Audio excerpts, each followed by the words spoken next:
I have always advocated that the allocation of refugees within Europe should be entirely voluntary.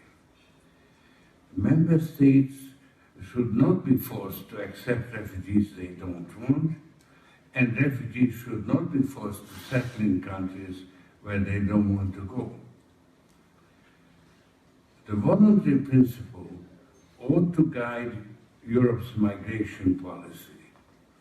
Europe must also urgently reform or repeal the so-called Dublin Regulations, which have put an unfair burden on Italy and other Mediterranean countries with disastrous political consequences.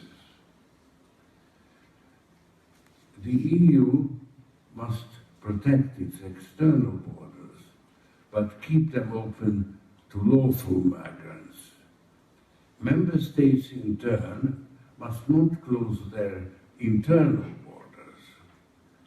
The idea of a fortress Europe, closed to political refugees and economic migrants alike, violates both European and international law, and in any case, it's totally unrealistic.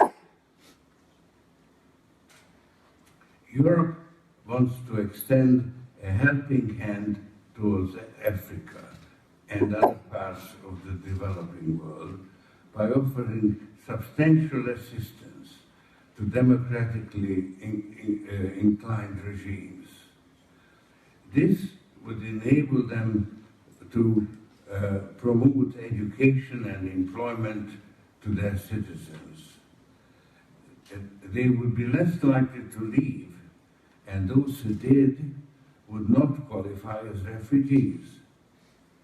At the same time, European countries could welcome migrants from these and other countries to meet their economic needs through an orderly process. In this way, migration would be voluntary, both on the part of the migrants and the receiving states.